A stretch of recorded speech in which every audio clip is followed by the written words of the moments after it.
Gentlemen. So, spindle speed is adjustable. What are we at right now? 1200. And what's its max? The max is 5000 RPM. Okay, can you take it all the way up to 5,000? Ooh, I've never done that before. There you go, you can say you've done it now. Okay. Show the table move in X and Y and the column go up and down in Z, that'd be great. Yeah. So C always goes up first. Okay. The minus and go down. Okay. And Y. Wow. X. Do you have the manual? Yeah. Okay. Can you swap out a tool for me using your handy dandy pneumatic? Is it a pneumatic drawbar? It looks like it is. Very cool. What else can you show me? You said there was some fancy thing about the program that you liked here? Yeah, you can program at the machine, or you transfer your Mastercam. It's got conversational ability to program at the go machine. to begin. I want to make a pocket, a circular pocket. You type in your location, 00, C rapid, 0.1, your depth, -1, the radius, it's a 1 inch, direction, clockwise, counterclockwise, how many passes you want, entry mode, zigzag or plunge.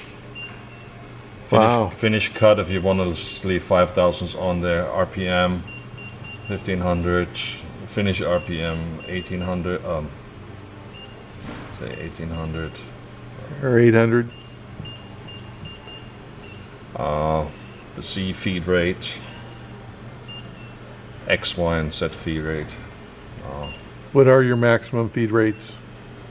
Well, it all depends on material and finish feed rate. Let's make it 8.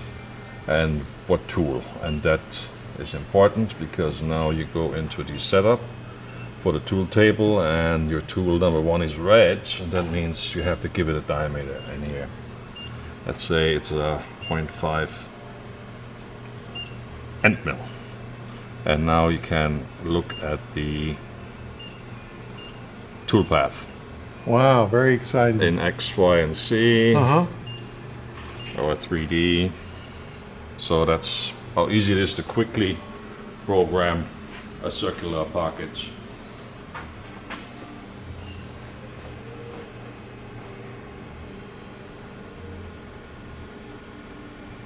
And then of course you can say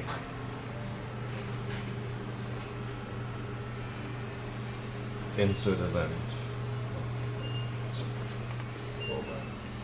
Okay. Well, I think that's good enough. You demonstrated quite a bit.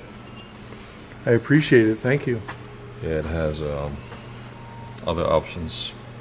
Helix, sub, thread mill, tap, end groove, engrave, back, arc. Yeah. Bolt hole.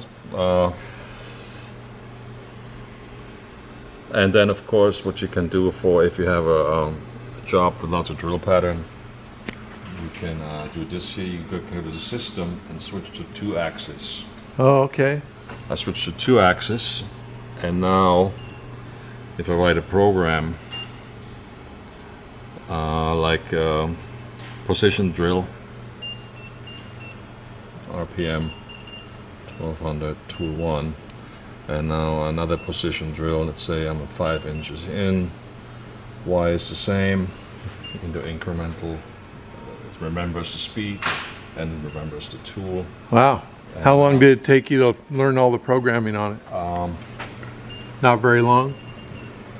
And now when you do, let's set the X, Y, and Z. X 0 and Y 0.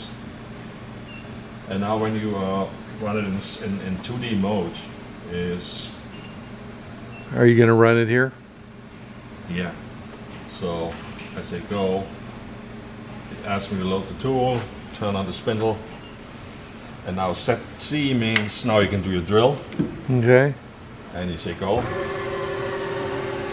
And it goes to the next position, waiting for you at C, and that's how you can quickly Okay. program quick drill patterns that you just want to drill by hand quickly. Okay. Yeah.